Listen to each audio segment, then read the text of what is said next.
Salut, ici c'est Pascal et bienvenue sur le podcast Couple Heureux, le podcast conçu pour aimer quel que soit ce que l'on traverse. Aujourd'hui, on va s'arrêter sur l'impuissance, une situation dans laquelle tu peux être de temps en temps confronté en te disant mais je me sens mal dans ma relation, j'ai le sentiment d'être bloqué comme si tout ce que j'ai essayé ne fonctionne pas et tu es à bout d'idées, à bout de ressources pour trouver les moyens de faire en sorte que ta relation change, qu'il y ait vraiment un résultat qui ressemble à ce que tu espérais, ou bien même une évolution, une progression qui pourrait être différente de celle que tu as expérimentée jusqu'à maintenant. On va s'arrêter sur ce sujet aujourd'hui et on va le faire en faisant en sorte qu'avant la fin de cet épisode, tu aies une action simple, une action concrète que tu vas pouvoir mettre en place et qui va être considérée, je dirais, comme une mini-action dans laquelle tu vas commencer à percevoir un changement, d'abord en toi, évidemment, et ensuite, ce que je veux, c'est que ce soit aussi dans la relation. Ça va de soi. Commençons tout de suite avec la première étape que je te propose, qui consiste à mettre des mots sur ce que tu vis. On a parfois tendance à sous-estimer l'importance de mettre des mots sur ce qu'on vit, surtout quand on a commencé à les mettre avec la rage, avec la déception et la colère. Parfois, tu en as eu le ras-le-bol, tu te dis, je me sens impuissant, j'y arrive pas, ça bouge pas, ça n'avance pas, ça ne progresse pas. Comment je peux faire? Il y en a marre. Et ce « y en a marre » peut être assimilable au fait d'avoir mis des mots sur les mots, mais c'est pas suffisant. C'est vraiment important de prendre le temps de le faire en construction. Parce que là, tu n'es pas en construction, tu es en explosion. Ça sort de toi, ça jaillit, ça éclabousse tout le monde. Parfois, il y a du sang, il y a de la boue, il y a des claques qui partent et des mots durs. On n'est pas en construction quand on est comme ça. On est dans une des phases de construction, c'est vrai. Mais on est dans une des phases qui n'est pas suffisamment construite. Ce que je veux te mettre en évidence, c'est que je voudrais que tu comprennes dans ta mentalité que quand tu en as... Il y a une chose qui te gonfle, que tu en as ras-le-bol d'une chose, que tu voudrais que ça change, que ça s'arrête, c'est pas encore de la construction. C'est un bon début, c'est vrai. Mais c'est pas encore de la construction. On peut prendre une image concrète. Tu trouves que le papier peint de ta chambre ou la couleur de la peinture de ta chambre ne te convient pas. Alors tous les soirs quand tu viens de coucher, tu dis purée, j'en ai ras-le-bol de cette couleur de peinture, il faudrait vraiment que ce mur change, que ma chambre devienne agréable. Est-ce que tu as construit quelque chose? Non. Tu trouves que la manière de cuisiner de ton partenaire ne te convient pas. Et quand tu viens à table, tu lui dis purée, j'en ai marre de manger cette bouffe, je trouve que c'est pas bon, que ça ne prend pas en considération la santé, l'équilibre alimentaire, j'en ai marre de manger cette bouffe. Est-ce que tu as construit quelque chose? Est-ce que ça va changer ton alimentation? Non. Et tu peux le prendre sur plusieurs plans, l'exemple que je viens de te donner. Alors on se fait croire que c'est déjà de la construction, mais ce n'est pas de la construction. Je préfère qu'on entre cette première étape que je veux accueillir dans une phase de destruction ou de prise de conscience de ce qu'on ne veut plus. Quand on ne veut plus une chose, on veut détruire ce que l'on voit. Donc si on l'intègre dans une phase de destruction, on va se dire, super, donc après la destruction, qu'est-ce que je vais faire? Je vais construire. J'en ai marre de la couleur de la peinture du mur de ma chambre. Je sais donc que je suis dans une phase où je suis en train de déconstruire l'attachement que j'avais, ou l'acceptation que j'avais de cette peinture, ou la tolérance, quel que soit le mot qui te convient, en te disant que finalement maintenant tu choisis de ne plus l'accepter. Ça veut dire que tu annonces un besoin de construire. Parce que tu es en train de détruire. Et oui, je trouve intéressant d'entendre que la destruction n'est pas quelque chose de négatif. Parce qu'en réalité, il y a bien des situations dans lesquelles on va passer par une phase de déconstruction. Attention, ce que je recommande vivement dans un travail qu'on va faire sur soi, c'est de n'entrer dans une phase de déconstruction que quand on est dans un projet de construction. Donc tu peux entendre que ça peut rentrer en phase préliminaire d'un projet de construction, mais ça n'est pas une construction en soi. Ça n'est pas suffisant de me dire « j'ai dit que j'en ai ras-le-bol, j'ai dit que je veux que ça change, j'ai dit que j'en ai marre, j'ai dit que je veux que ce soit autrement ». Et comme ça n'a rien fait, c'est que je n'ai pas été entendu. Et le risque, c'est que tu te dises « comme ça n'a rien fait, je ne me suis pas senti écouté » ou « c'est le signe que je suis impuissant ou impuissante ». Alors que c'est un préjugé à tort. Parce qu'il est possible que tu sois puissant, et beaucoup plus puissant que tu l'imagines, mais que c'est parce que tu n'es pas véritablement rentré dans une phase de construction. C'est une manière finalement d'arroser ton sentiment d'impuissance. Je n'ai pas apprécié une chose, je ne l'aime pas, j'en ai marre, je le dis, ça ne change pas, je me sens donc impuissant. Alors que ce n'est pas que tu te sens impuissant. c'est que tu n'as pas vraiment enclenché une phase de construction. Il faudrait que tu intègres cette idée dans ta tête, de te dire, je comprends que ce n'est pas suffisant. C'est comme quand ton gamin te dit, oh, j'ai soif. Il t'a pas demandé à boire. Et tu pourrais dire, ah oui, j'entends, je prends ça comme une information. Comme quand tu dis à ton partenaire, j'en ai ras-le-bol de ceci, je voudrais que ça change, j'en ai marre de ça. C'est une information. Une information chargée d'émotion, elle peut être d'une émotion très très forte, mais ce n'est pas un projet de construction. Même si ça pourrait faire partie d'un projet de construction, comme le gamin qui dit « j'ai soif, est-ce que tu peux me donner à boire, maman ou papa, s'il te plaît ?» Il a utilisé cette prise de conscience du ras-le-bol de ne pas se sentir, on va dire, désaltéré, pour passer en phase de construction qui l'amène à une étape de demande. Si tu intègres que le fait de pester, de ne plus vouloir, est une des étapes vers la construction, mais que c'est une étape vers la construction, mais ça ne constitue pas la construction, ça pourra t'aider à te dire, bon maintenant, ok, je vais rentrer dans une phase de construction, je sais que j'en ai ras-le-bol, et grâce au fait que j'en ai ras-le-bol, je vais pouvoir entrer dans la phase de construction, parce que ça m'appelle pour me dire, je veux autre chose. Je veux construire. Et le travers, c'est de se dire, comme je l'ai dit tout à l'heure, que tu pestes, et donc tu voudrais que ça soit comme une baguette magique, comme tu as pesté, paf, ça va changer. Non. Donc je veux bien que tu pestes, mais je voudrais que tu pestes en perspective. Je peste pour mesurer ce que je ne veux plus. Et ce faisant, je vais me poser pour la deuxième étape. Alors, quelle va être cette deuxième étape ? Je sais ce que je veux plus, je sais ce qui me gonfle, etc. Quelle va être cette deuxième étape ? C'est de se poser, de faire un plan, en fait. Parce que quand tu vas vers ton partenaire en lui disant que tu en as ras-le-bol, que ça tu le veux plus, que ça suffit, que tu voudrais que ça change, etc. Est-ce que ton partenaire sait à quoi tu voudrais que ça ressemble, le changement ? Tu entends que parfois, passer dans cette phase de déconstruction ou de critique, remarque, etc., peut être bénéfique si on a un plan de construction derrière. Mais s'il n'y a pas de plan, bah, tu t'es fait du bien, c'était sympa pour toi, tu es content, et puis tu te dis, ça fait rien, et tu peux arriver à te dire que tu es impuissant, mais c'est pas vrai. Tu te sens impuissant, mais tu n'es pas impuissant. Tu n'es pas impuissant parce que tu n'as pas mis de plan en place. Il n'y a pas de stratégie, il n'y a pas de projet. Donc, ce n'est pas de l'impuissance factuelle, c'est un sentiment d'impuissance. Et il y a des kilomètres entre les deux. Donc te dire, ok, j'entends que je voudrais, par conséquent, je me connecte à mon besoin, mon désir qui dépasse la phase de destruction où je sais que j'en ai ras-le-bol. Et maintenant, je sais ce que je veux. Et comme je sais ce que je veux, je vais réfléchir en rétroaction sur comment obtenir ce que je veux. Eh bien, ça va changer la donne. Ce comment obtenir ce que je veux peut être fait en relation conjugale et pas forcément en solo, parce que si tu es dans un couple et que tu veux que quelque chose soit autrement, tu vas entendre ton partenaire aussi. Mais c'est déjà important que tu reviennes à toi.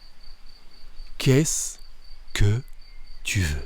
Tu sais qu'on passe beaucoup de temps à dire ce qu'on ne veut pas, et c'est très difficile de dire ce qu'on veut. Il m'arrive régulièrement d'avoir des personnes que j'accompagne qui me disent « mais j'en ai marre de ça, je veux plus ça, il me parle comme ça, il me touche comme ça, il fait pas ci, il fait pas ça, il fait trop ci, il fait trop ça. Ok, j'entends bien. Maintenant, qu'est-ce que tu veux ? Ben, je veux qu'il ne fasse plus ci, qu'il ne fasse plus ça, qu'il parle plus comme ci, qu'il parle plus comme ça, et qu'il dise plus ci. Ok. Et qu'est-ce que tu veux ? Parce que tu m'as dit ce que tu ne veux pas. Waouh. Qu'est-ce que je veux ? Ben... Je sais que c'est difficile pour toi de savoir ce que tu veux parce que tu ne sais pas vraiment ce que tu veux vu que tu n'as pas pris l'habitude de savoir ce que tu veux. Tu as pris l'habitude de dire ce que tu ne veux pas. Tu as pris l'habitude de pester quand quelque chose ne correspond pas à ce que tu veux.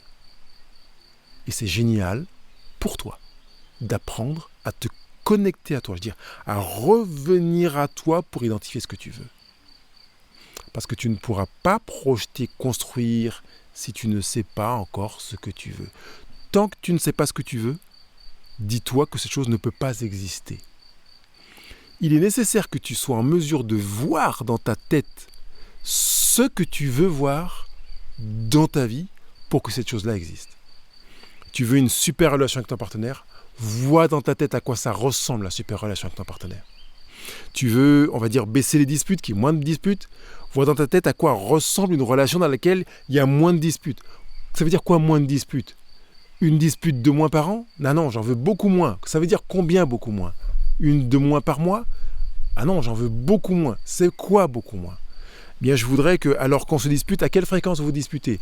Ah ben, on se dispute à peu près 2-3 fois par semaine. Ok. Quand est-ce que le nombre de disputes correspondra à ce que tu veux? Ben, je veux qu'on dispute peu du tout. Non, je t'ai pas demandé de vivre dans le monde des bisounours de Disney. Parce que non, c'est pas raisonnable. À quoi ressemblera ta relation satisfaisante dans un premier niveau pour que tu te dises, ok, ça correspond à ce que je veux. En termes de fréquence de dispute, par exemple. Sachant que la fréquence des disputes n'a rien à voir avec la gravité des disputes. Ça dépend beaucoup de ton langage d'amour, de ta sensibilité, de tes blessures. Il y en a qui se disputent une fois par an et qui sont déchirés pendant des mois. Il y en a qui se disputent une fois par semaine et qui vont très bien ensemble. Donc, c'est une image, d'accord? Ne te dis pas qu'il faut que tu aies un nombre de disputes inférieur ou égal à temps. Si tu te dis, ok, j'ai choisi, parce que je pense que c'est un signe pour moi que la relation va mieux, d'avoir une dispute par semaine alors qu'on en avait 3, eh bien ça fait partie du plan. Je peux le poser sur la table en me disant, maintenant je sais ce que je veux. Je veux que dans un premier temps, on ait une dispute par semaine, sachant qu'on en a 3, voire 4 par semaine. Ça paraît quelque chose de beaucoup plus tangible et concret parce que tu la vois, la dispute par semaine. Et te dire, ok, maintenant comment puis-je faire pour éviter de me sentir impuissant, même si je préfère qu'on ne travaille pas dans l'évitement. Comment puis-je faire pour vivre notre quotidien de manière à baisser le nombre de disputes pour arriver à une dispute par semaine? Et tu vois que ça devient beaucoup plus concret qu'à te dire j'en ai marre des disputes, je trouve qu'on dispute trop. Parce que tu vas voir tes voisins, tu leur dis moi je trouve qu'on dispute trop. Ah oui, vous disputez à quelle fréquence? Bon, on se dispute 3 fois par semaine. Tu plaisantes? Non, c'est tous les jours. Et je crois même 2 fois par jour. Ah bon? Peut-être que finalement on ne dispute pas trop, d'accord. Mais qui a raison? C'est toi, puisque ce que tu ressens est juste. Tu trouves que vous disputez trop à 3 disputes par semaine? Ça veut dire que tu as un curseur qui t'envoie un message qui te dit que tu n'es pas bien quand vous disputez 3 fois par semaine. Donc ça veut dire que tu vas te retrouver à mettre en place un plan, un projet pour faire en sorte de te trouver mieux dans ta relation. C'est ça qui compte. On s'en fiche du voisin, de la voisine, de tes parents et de tes potes qui disputent moins, disputent plus. Et on pourrait te dire, attends, estime-toi, t'es heureux parce que tu disputes 3 fois par semaine, alors que nous, on s'en fiche. Ce qui compte, c'est toi, comment tu te sens. Tu n'es pas bien avec 3 disputes par semaine? Ok. Tu te sentirais bien si tu avais une dispute par semaine? Tu te sentirais mieux déjà? Ok. Est-ce que peut-être tu te sentirais bien s'il n'y avait aucune dispute? On a déjà dit clairement que c'est mort. Oublie ça. Donc, dans ta démarche, tu vas faire en sorte de te dire, j'étais à 3, je veux à 1. Comment arriver à une dispute par semaine? Et là, tu sens que tu commences moins à te sentir impuissant. Ok, tu vas me dire aujourd'hui, tu ne sais pas encore comment faire pour arriver de 3 à 1 dispute par semaine. Mais tu comprends que tu te rapproches de la puissance déjà. Et du coup, de faire que dans ta démarche, il y aura moins je me sens impuissant dans mon couple, comment je peux faire pour m'en sortir? Parce que tu sais que tu as déjà mis une barrière à un niveau qui frôle l'accessible, ou mieux encore, qui est accessible. Tu te téléphones, tu reviens vers toi pour te demander qu'est-ce que je veux, quel que soit le domaine dans lequel ça se trouve. Ça peut être dans les relations sexuelles, ça peut être dans la relation avec les enfants, ça peut être dans sa manière de te parler, sa manière de ne pas te parler, ta manière de t'écouter. Je voudrais qu'il m'écoute 1 fois par jour. Je voudrais qu'il m'écoute 1 fois par semaine. Je voudrais que quand il me touche, il me manifeste une véritable tendresse. Je veux que... Qu'est-ce que tu veux? Tu prends ton cahier de vie, stylo bleu, et tu te mets sur ton cahier de vie pour écrire ce que tu veux. Que vraiment ce soit plus du « j'aimerais que ça s'arrête ». Certains disent, même j'aime bien cette expression, il faudrait que ça s'arrête si on veut que ça continue. Mais comment on évalue? On n'a pas les moyens, Crée-toi des moyens. N'attends pas qu'il tombe du ciel. Ne téléphone pas à quelqu'un. Téléphone à toi. Reviens vers toi pour te demander, voilà, qu'est-ce que tu veux? Ok, je sais ce que je veux. Et du coup, tu vas arriver à faire la différence entre ce qui dépend de toi et ce qui dépend de l'autre dans cette étape. Je sais ce que je veux Et je vais faire un exercice bien plus précis pour savoir que ce que je veux doit dépendre de moi. Parce que c'est un super moyen de semer de l'impuissance. Je veux que mon partenaire change. Et comme il ne change pas, je me sens impuissant. Bah oui, c'est normal, parce que tu ne peux pas faire en sorte que ton partenaire change. Ah, c'est vrai. Pourquoi ? Parce qu'il est, lui, est libre. Par contre, toi, tu veux changer ? Tu peux faire en sorte de changer, toi. Aucun souci, ça c'est possible. Donc, dans ton travail dans lequel tu vas travailler, viser, pardon pour cette répétition, ce qui correspond vraiment à ce que toi tu veux, tu vas mettre exclusivement des choses qui relèvent de toi, de ton ressort. On se dispute 3 fois par semaine. Je veux que l'on se dispute 1 fois par semaine. Qu'est-ce que je peux faire, moi, pour qu'on dispute maximum 1 fois par semaine ? Et ouais, là, on est sur la responsabilisation. Parce que tu remarques que quand on dit « j'en ai ras-le-bol, je voudrais que ça change », c'est comme si on sous-entendait qu'on voudrait que quelqu'un fasse quelque chose pour que notre situation change. Or, dans ta vie, rien ne changera si tu n'apportes pas de changement en toi. Ou ce qui va changer dépendra de quelqu'un d'autre, puisque ce n'est pas toi qui as posé un acte pour que ça change. Si tu veux que quelque chose change dans la direction de ce que tu veux qu'il change, c'est toi qui as apposé un acte pour que tu prennes la direction de ce que tu veux qu'il change. La vie, c'est comme un grand buffet. Et si tu es dans un programme couple heureux, tu as déjà continué la phrase. Ceux qui vont se servir ont plus de chances d'être rassasiés que ceux qui attendent qu'on les serve. Eh ouais. Note-là cette phrase. La vie, c'est comme un grand buffet. Ceux qui vont se servir ont plus de chances d'être rassasiés que ceux qui attendent qu'on les serve. Tu veux un changement ? Va te servir. Tu veux que ça change ? Fais en sorte que ça change. Prends conscience de ce que tu veux déconstruire. Prends conscience de ce que tu veux voir en résultat. Prends conscience de ce que tu veux construire en étapes, point A, point 2, point 1, pour faire en sorte que tu arrives au résultat que tu veux. Et s'il te plaît, mets la barrière à un niveau que tu peux atteindre. Et tu vas la monter au fur et à mesure que tu vas l'atteindre. C'est comme en saut, c'est comme en course. Tu vas pas te dire, allez, demain je fais un marathon. Enfin, je vais faire le marathon de New York, qui commence dans 3 mois. Et puis 2 jours, enfin tu t'inscris évidemment, et puis le jour du marathon, tu vas courir en disant je vais faire mes 42 km. Ce serait de la folie. De la folie ou de la bêtise. Avant de faire 42 km, tu vas commencer par faire quoi ? 1 km. Et si tu avais déjà pris l'habitude de courir, tu vas commencer par faire la distance que tu avais l'habitude de faire, qui t'a rajouté quelques centaines de mètres. Et progressivement, tu vas arriver aux 42 km. Parce que tu vas te dire, je ne veux pas me contenter de faire que 20 km, parce que je vais en faire 42. Donc la prochain entraînement, je vais en faire 23. Et puis, le prochain entraînement, je ne veux pas n'en faire que 23. Donc je vais en faire 25, 27, 28, 30, comme tu veux. Mais à partir de ce que tu veux pas, tu vas te rapprocher de ce que tu veux uniquement si tu sais ce que tu veux. Et deuxièmement, parce que tu as mis en place des choses pour faire ce que tu veux. C'est très facile. Parce que déresponsabilisant de se dire « Ah ben j'aurais aimé que notre couple réussisse, mais bon voilà, on n'a pas eu de bol quoi. » Et un des fourre-tout génial, c'est en fait on n'est pas compatible. Vous n'êtes pas compatible ? Ça veut dire quoi ça ? Ça veut dire que tu penses qu'en fait, tu peux tomber sur le mec ou la nana qui a été fabriqué pour que vous puissiez vous épouser l'un l'autre comme ça, l'emboîtement facile. Mais tu te lances de la poudre aux yeux, c'est du pipeau, non, ça. Va sur le blog Couple Heureux, couple-heureux.com, et puis tu vas chercher le livre sur le sujet de la compatibilité. Il est là, il est à disposition, 10 € je crois. Et dépêche-toi de le lire. Parce qu'en fait, tu te jettes de la poudre aux yeux. Alors ça gratte, ça brûle, et ça n'aide pas à mieux voir. Je veux que tu te regardes bien et que tu te dises, ok, j'ai compris, que j'ai à mettre en place ce que je veux qui change. Mais tu vas me dire, Pascal, je me sens déjà impuissant parce que j'ai mis en place des choses dans ma vie parce que je voulais qu'elles changent et il n'y a pas eu le changement escompté. J'ai vraiment remué ciel et terre pour ça. Ça n'a pas marché. Ok. Ça veut donc dire que ce que tu as mis en place n'était pas adapté. Ah bah, tu vois, comme quoi je suis impuissant. Non, c'est pas parce que ça n'a pas marché et que ça n'était pas adapté que tu es impuissant. C'est que tu ne savais pas ce qui était adapté. Et que ce qui te rend puissant, tu ne le savais pas.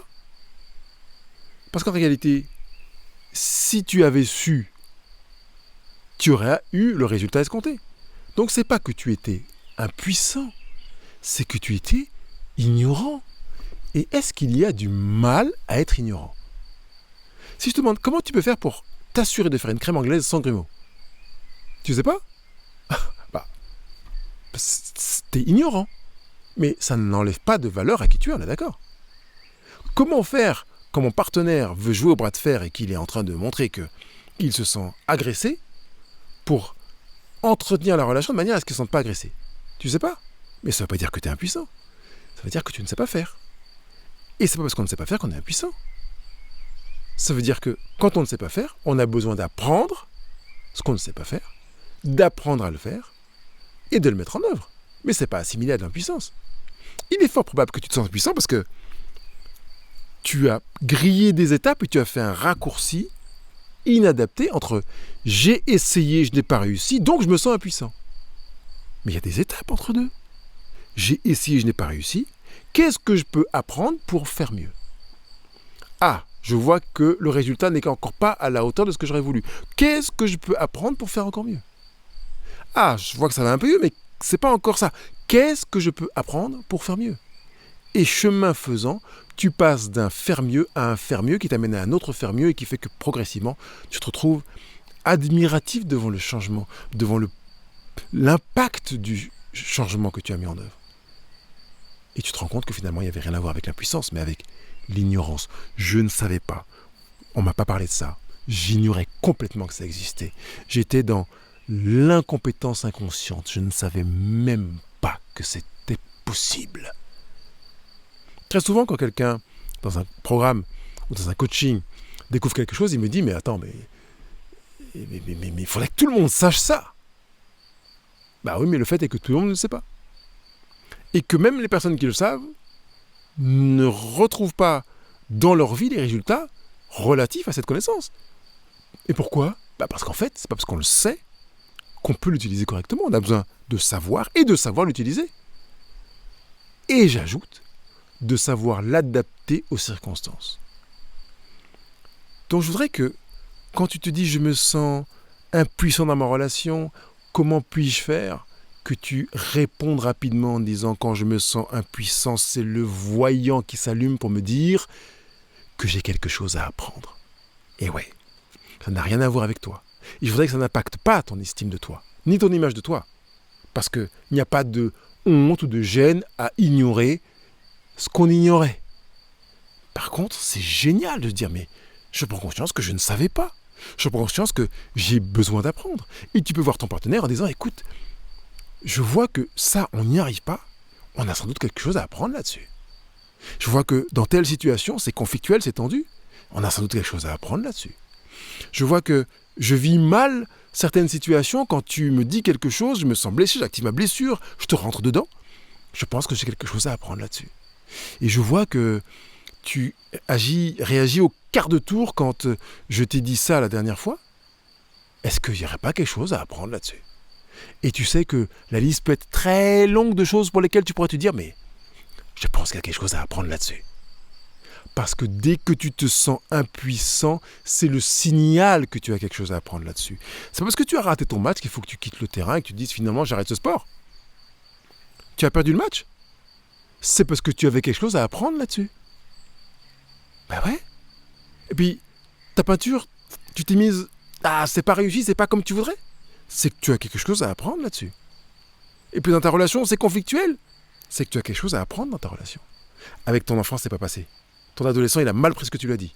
C'est que tu as quelque chose à apprendre sur la relation avec ton adolescent.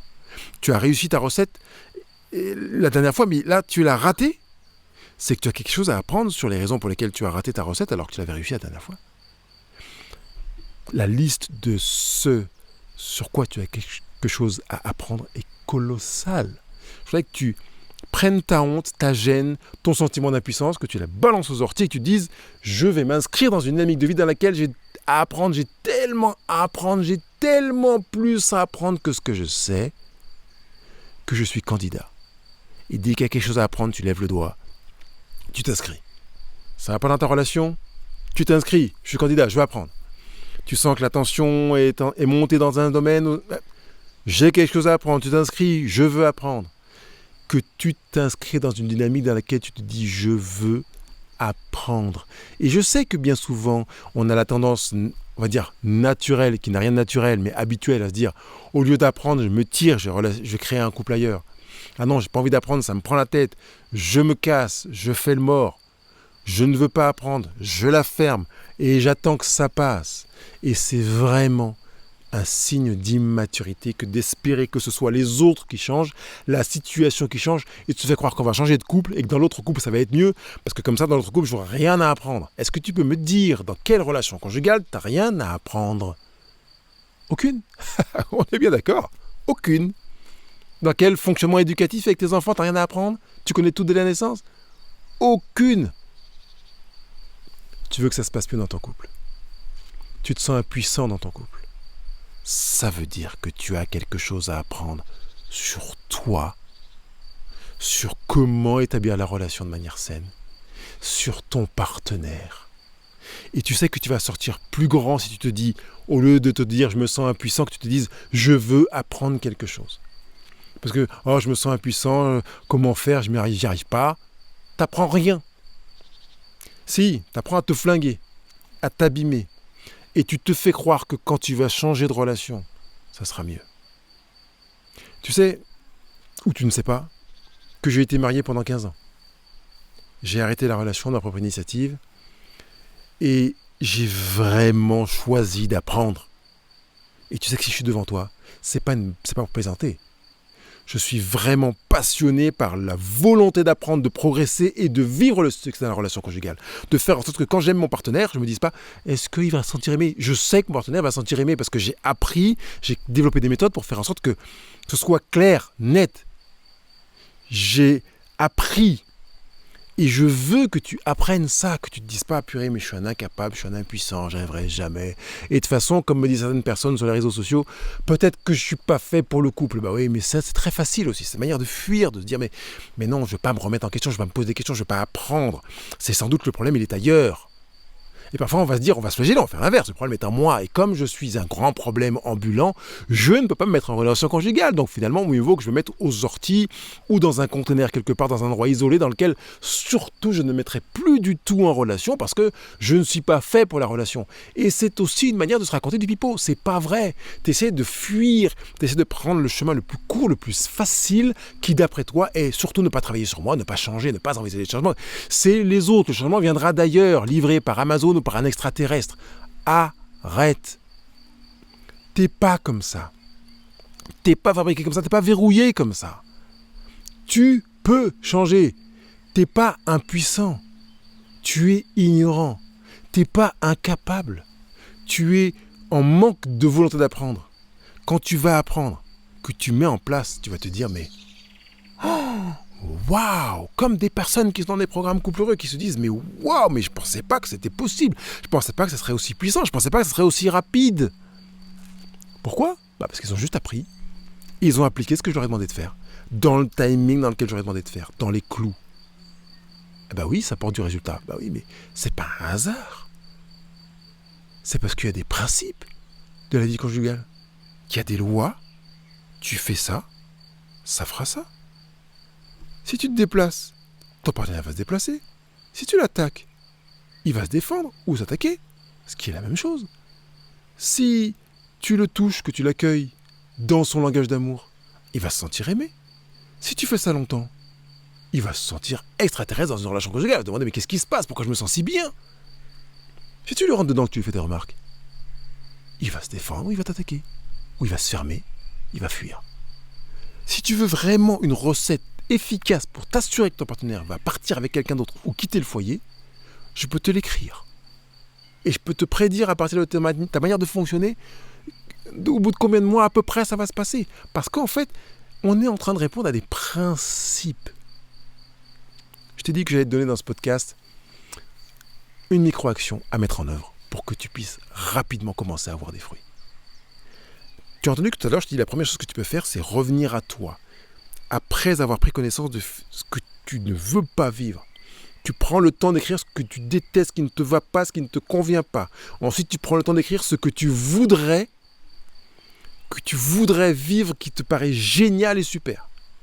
Et puis tu prends le temps, dans l'interstice entre ces deux éléments-là, d'écrire comment je vois la possibilité de passer du point A au point X, M ou T, qui est le résultat. Comment je vois ça? Quelles sont les ressources que j'ai? Quelles sont les ressources que je n'ai pas? Ce que je ne sais pas faire. Et comme je ne sais pas le faire, eh bien, je vais faire appel à de ressources extérieures. Je vais appeler Pascal sur Couple Heureux, prendre un rendez-vous visio avec lui pour pouvoir travailler ça ensemble. Parce que je sais que je ne sais pas le faire. On est passé de l'incompétence inconsciente à l'incompétence consciente. Ou la compétence inconsciente. Je sais que je ne sais pas le faire. J'ai besoin d'apprendre. Donc tu vas me demander d'apprendre. Tu peux prendre le lien qui est dans la retranscription de ce podcast si tu veux prendre contact avec moi pour qu'on fasse le point, pour savoir quel est ton besoin et que je puisse t'orienter avec ce qui me paraît le plus pertinent sur le moment et que tu puisses rapidement voir les progrès et découvrir que finalement tu n'es pas impuissant, tu n'es pas impuissante, tu n'es pas incapable de faire en sorte que ta relation change, mais c'est que vraiment tu ne savais pas. Et tout va bien, c'est ok, tu savais pas. Dès que tu sauras, tu vas voir que ça va faire du bien. Ça va te faire du bien. Ta vie va commencer à changer. Quelle micro-action tu peux faire? Quels sont tes niveaux de compétences? Qu'est-ce que tu ignores? Quelles sont les ressources que tu n'as pas?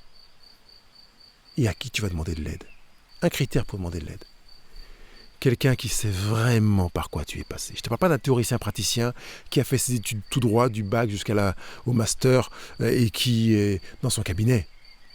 Je te parle de quelqu'un qui est vraiment passé par les galères par lesquelles tu es. Quelqu'un dans mon genre qui ne savait pas ce que ça voulait dire aimer. Quelqu'un qui a ramé, qui a galéré. Quelqu'un qui a vécu ce sentiment d'impuissance. Quelqu'un qui s'est déchiré pour mettre en place quelque chose qui fonctionne et qui le met en pratique pour que ça marche dans sa vie. Vraiment. Et si tu veux parler avec ma femme, aucun souci. Parce que ça va garantir que dans ta vie, ça va vraiment fonctionner.